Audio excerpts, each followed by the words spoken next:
Hi, so this is MGTOW Discipline Part 4. In the previously I've spoken about setting personal goals and making plans to achieve those goals, and that the purpose of that is to find that masculine strength within yourself to plan, to strategize, to achieve goals in life, and to overcome adversity that comes your way, to be resilient and stoic, basically, to find that masculine strength within yourself. That's the overarching goal, is to uncover that masculine strength. And then the way to do it is to set goals and plan and achieve those goals, or fail and overcome that failure.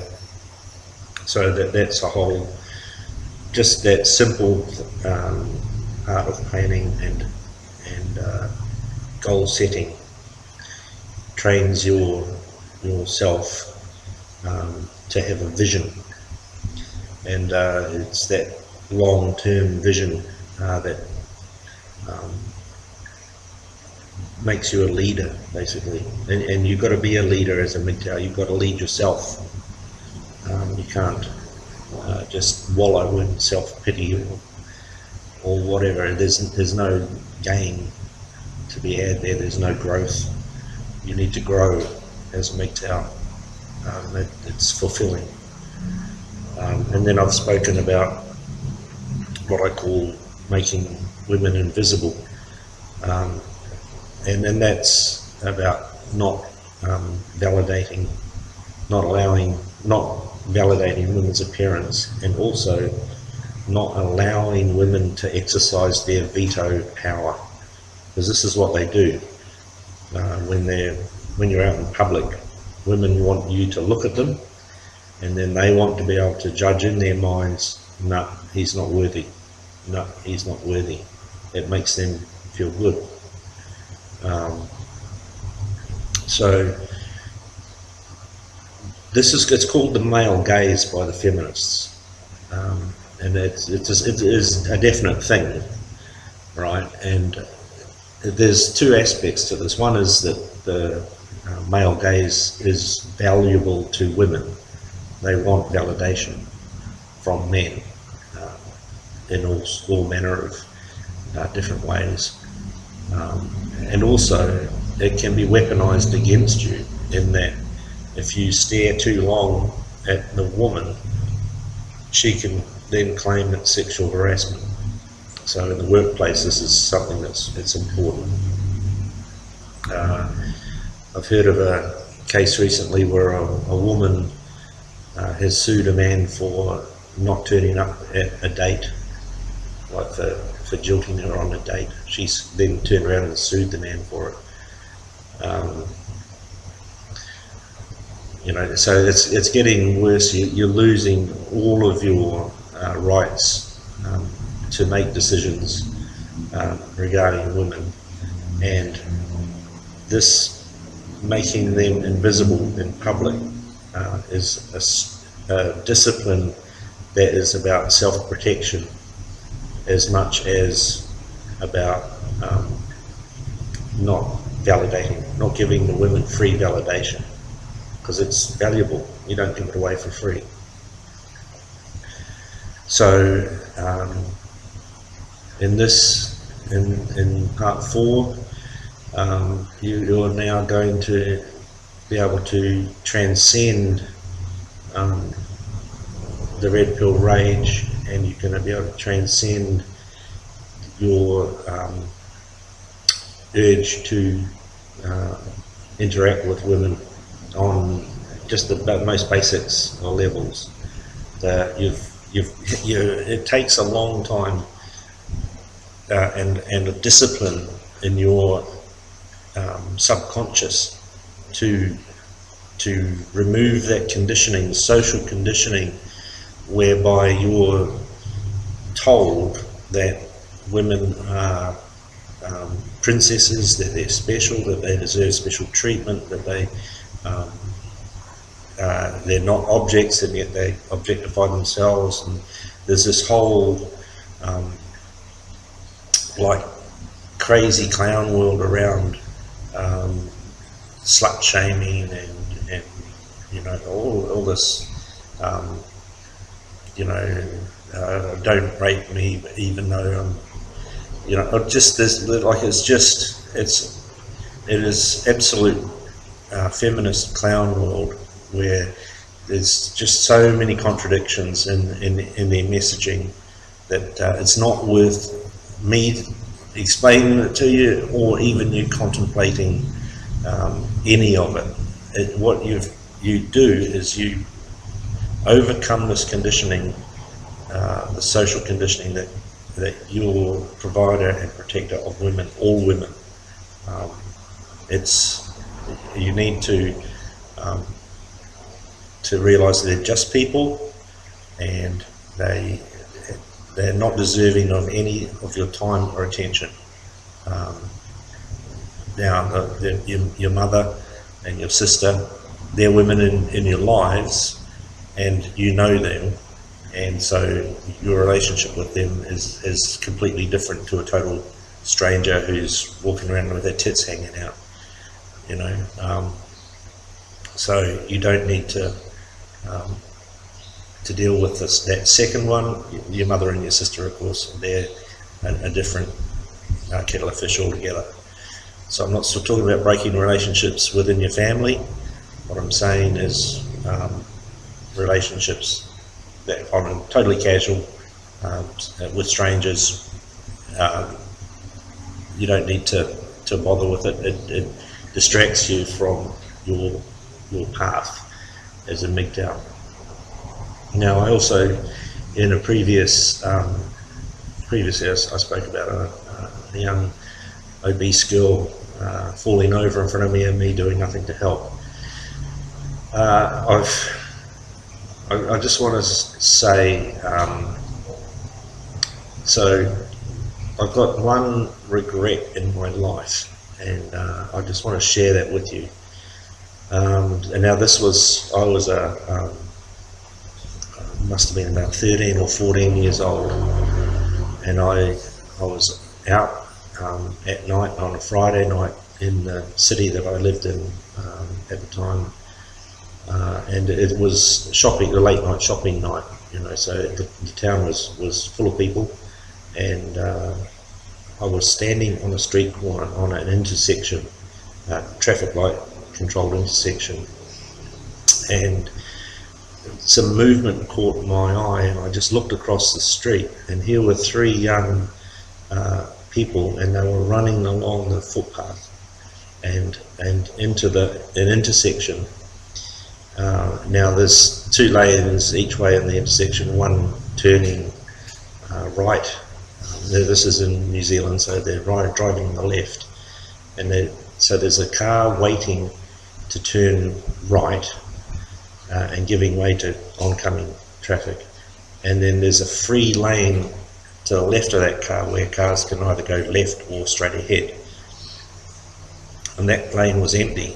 And the first young man just didn't even stop, he just ran straight across the street. She was followed by a young girl, and she just ran straight across the street. And I'm just watching this happen, and the guy at the back, the third young man, he's run out into that free lane just as a woman accelerates through the orange light as it turns to red, and she's accelerated and just smacked into this kid, and he's gone up in the air like a rag doll, and he's tumbling up in the air higher than the street lights. Like, he's got to be up a good 25 feet, you know. and he's come down right in the middle of the intersection and landed smack on his head, and it was like I don't know if you've ever heard a coconut land on the actual coconut land, and it cracks, and like he was in a bad way. Just he's landed right in the middle of this intersection on his head, and a sickening sound, and everyone around, like there must have been 100 people who saw this, and they're all standing shocked, and I'm standing there, and I know what to do. I know what to do in this situation, and that is get help immediately, and do not touch that kid, because you could, like, moving him in any way, he could have a neck injury, and it's paralyse him if he survived. And I've got to think that I don't think he would have survived long enough for the ambulance to get there. It was really bad. But the young girl that was with him, she ran out into the intersection before I could do anything really, and she grabbed him, she picked him up, and started screaming his name and yelling, "Someone call an ambulance! Someone call an ambulance!" And the one regret I have is that I knew what to do in that situation. That is, call an ambulance, but don't touch him. And I didn't make the move. I didn't take charge when I should have.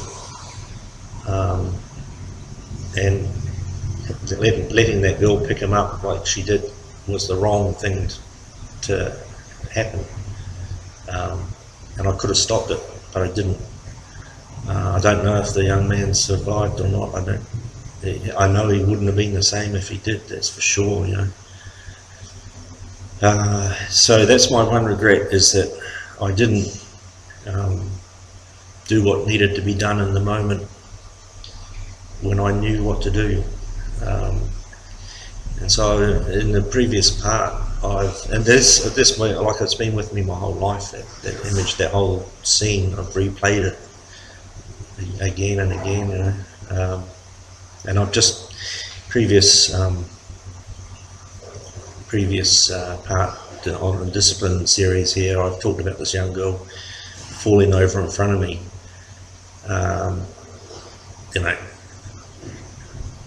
I don't care. She's in charge of her own life. I couldn't give a fuck. But if there was a moment, if I was in that situation again where I knew what to do, and I would do it. So if say that there's a burning building, you've got to go in and save the kids, I'd be the one who gets in there and does it, because I can't, living with the realization that you could have done something when you haven't, when you didn't, it's not a good thing. So it's not about heroism or anything like that. It's about doing the right thing at the right time for your fellow human. And I don't think MGTOW should lose that. I think it's an important quality to have as a human being. So just bear that in mind as I'm talking to you about this MGTOW discipline.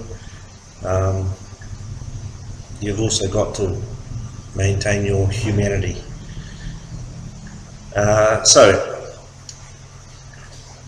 transcending your rage, your red pill rage. This is stage 4. So you've got women who are now invisible. You're not going to be caught by the male gaze issue.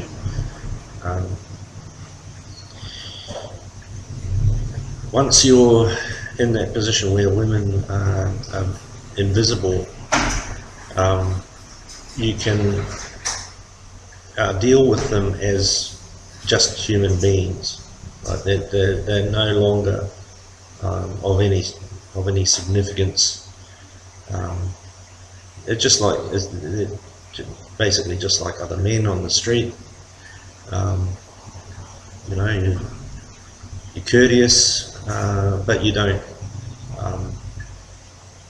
You know, you're not going to take any special notice of anyone at all, and that in itself allows you to transcend your rage to a certain extent. And now obviously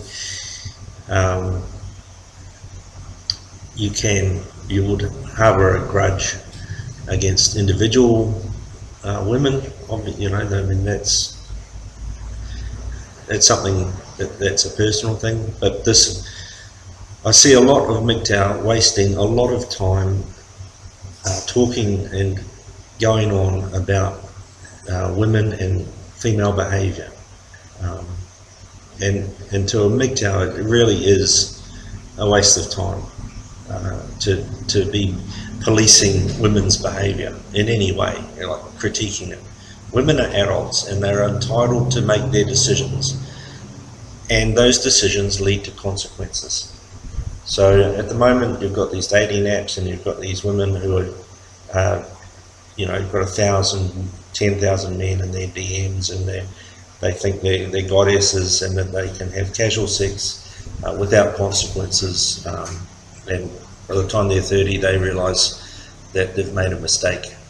It's their mistake, it's not yours, right? So there's no point in wasting time telling these women that they're making a mistake.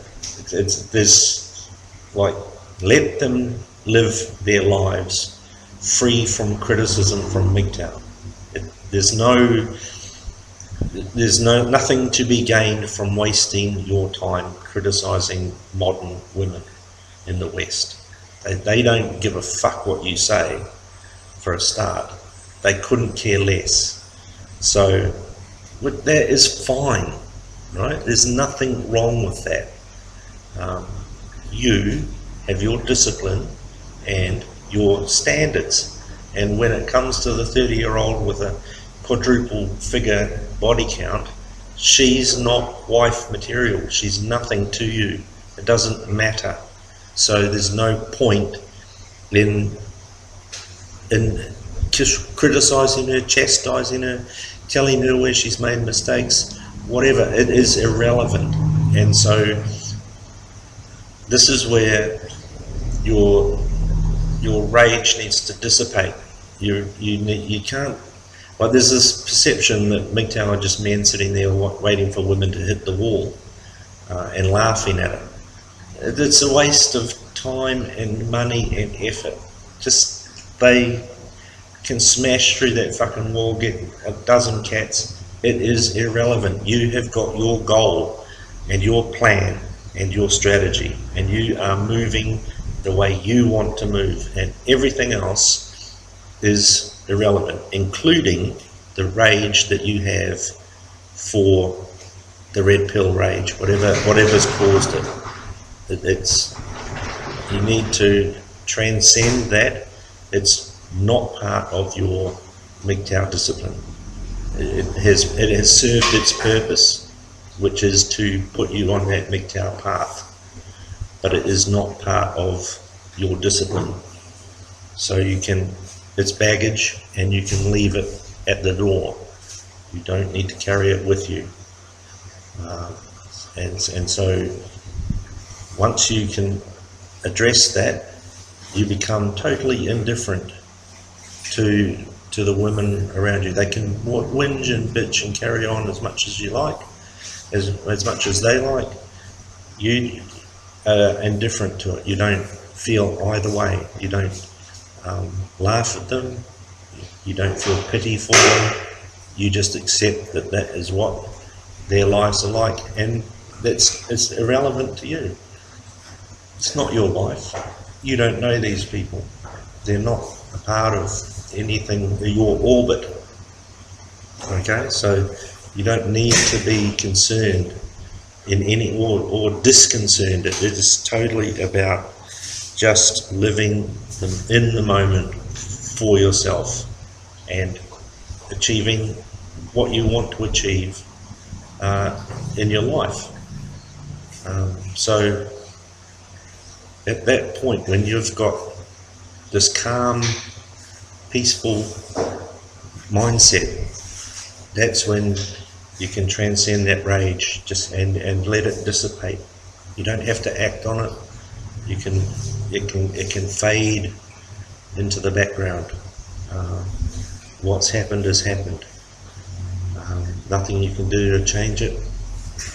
Look forward, plan, get your vision of where you want to be, plan to get there, one step in front of another. Now, how big's the vision? How big's the plan? So one day at work, and this is a few years ago now, I really don't know I don't remember the context, but it was about, we were talking, and I was saying that at lunchtime I would walk up to the local supermarket and buy some fruit and a couple of sandwiches usually, and sometimes eat it on the way back to my desk, or sometimes I'd eat it at my desk. And one of the guys I was talking to was asking me where I went, and I said, oh, just up to the supermarket. And it was a 15-minute walk, and I had an hour for lunch, so it was no drama. And the guy I was talking to said, oh, that's too far to walk. And at the time it was a weird thing for me to hear, I was thinking, what the, that doesn't compute. And I got to thinking about it, and well, the thing is, there's nowhere on the planet that's too far away. If you want to get somewhere, you put one foot in front of the other, and you keep doing it until you get there. I've got some customers coming to the shop. Hold on. Okay. So had a couple of customers there, and a long distance delivery, and got caught in a rainstorm. Saw a snake a type of snake I haven't seen before, and rode through a Buddhist funeral. So 2 times, once on the way there, once on the way back. So this is like really living life here in this place. But anyway, so I've had been able to listen to the previous recording, and I've sort of rambled a little bit there, but there's nothing I really want to unsay or anything. So let's plough on. This is still part 4. So we're talking about dissipating the red pill rage and allowing it just to fade away, and also this comes in with this planning, making goals, planning how to get there. This is something that's important to learn as a man, and I'll give you two things here that make me think this is important. Firstly, I've got friends who are elite servicemen, elite soldiers, and that's what they do. They're given a mission, they're given an objective, and they have to plan how to complete that objective, how to make it happen, and their lives depend on it. It's a life and death thing, and they have to plan for contingencies. They have to be able to lose some team members or have them incapacitated, and still complete the mission. So it's an important part of their job. And when you talk to these guys, there's a clarity in them, a clarity of vision that you just don't get in civilians. And it's to do with this idea that they've succeeded against all odds sometimes, in achieving incredible things, like just amazing feats of endurance and the tenacity I've talked about. Just it's a mind. The mind is what gets them through the mission. They're physically fit, don't make no mistake about that, but it's the willpower and the tenacity that they have that makes them who they are. So that is within all men. We can all uncover that quality within ourselves, and I think that is one of the strong qualities that make men masculine, is that you meet adversity head on, and you adapt and overcome, and you do that through planning. So start small with the goals and work on, and see how you go, and reevaluate. Remember, you're on your own. You're MGTOW. You've got to work out what you are capable of, and also where you want to be in your life, and how to get there is the most important thing. How am I going to get there? So don't underestimate that step 3. And it's that. The second thing I wanted to talk about was a friend of mine who was an alcoholic, and he got pancreatitis and ended up in hospital. He nearly died with it, and so he had to dry out straight away, right? He just couldn't drink anymore. And part of his therapy was to succeed through failure, really. So his goal, his overarching goal, was to not drink. And to achieve that goal, he had to do something else that would, every day, he had to choose something to do that would distract him from drinking. And so whatever he did, whether he succeeded or failed, it didn't matter, as long as he did something that stopped him from drinking. So your overarching goal is to learn to plan, and whether you succeed or fail in getting your goals, you're succeeding in planning how to move forward in your life. And it's this internal strength and thought and these internal processes that are going to distract you from that red pill rage. You're not going to have time for it, and believe me, when you allow that to dissipate, allow it to fade off into the background, you're not spending so much time on it, it loses its hold on you, and eventually you transcend it, and you've come to a better place. You realise that past is past. You don't need to. Yeah, sure, society is against you. Make no mistake about that. But you're not part of that anymore. You're MGTOW. You're going your own way. You don't need to hold the grudge. You don't need to hold the rage. It's sapping your strength. Let it go, and then what what happens after that is you start to lift your head up, your vision finds new horizons, so to speak.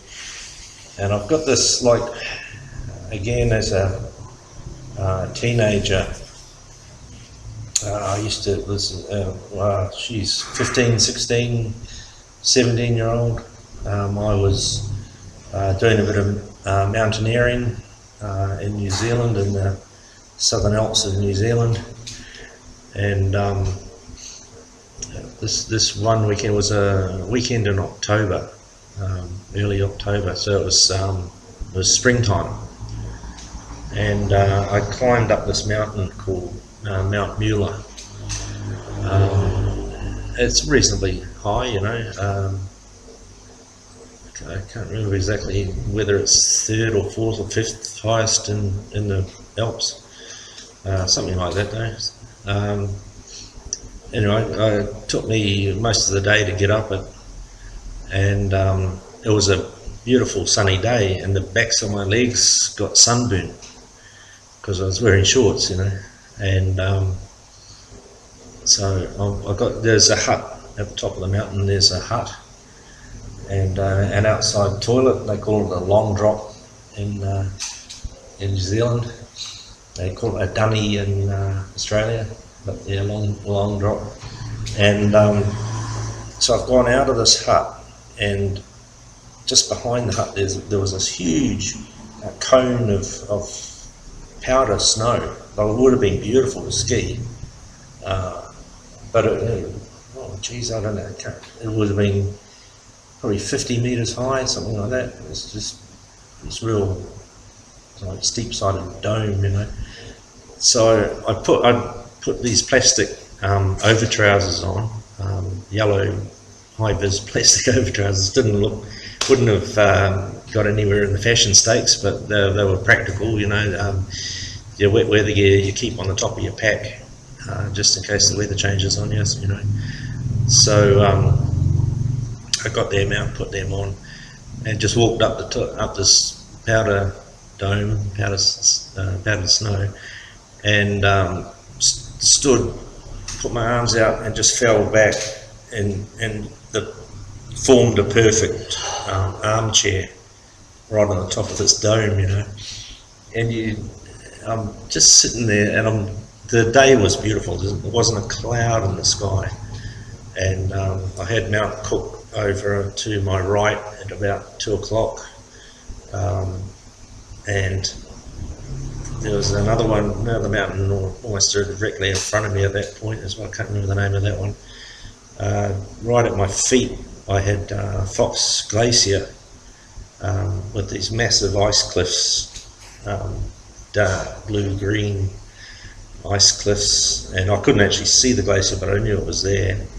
And then this mountain that I'm on, sort of down in front of me, and then as I look up, there's just mountain range after mountain range after mountain range disappearing into the horizon. It was, and all covered in snow, and it's just everything blue with the sky, white with the snow, blue with the shadows on the mountains, you know, and then my yellow freaking overpants. But I sat there for quite some time, had a look at that, and there was not an ounce of wind, not a breath of wind, and not a sound, no birds, no crickets, no nothing, just this incredible.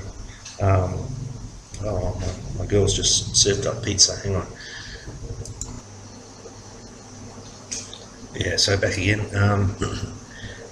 Yeah, so not a breath of wind, not a sound at all, and that was quite disconcerting actually. Once I realised just how silent it was, and then suddenly this sound like thunder, you know, just out of nowhere, this real roar like thunder, and I'm looking around for the weather change or anything like that, just in case, you know. And no, it turned out, because it just kept happening, and finally I worked out what it was. It was just chunks of ice falling away off these ice cliffs down onto the glacier. They're just, I don't know how many tons of ice, but it would have been each time it was, you know, a few ton of ice, I'd imagine. Just, yeah, crack, and then thundery rumble. So I'm just sort of equating that with, you know, put one foot in front of the other and keep going until you get there. And that sort of vision for me was, you know, once you're over one mountain range, there's another one right in front of you. And once you're over that one, there's another one. And once you're over that one, there's another one.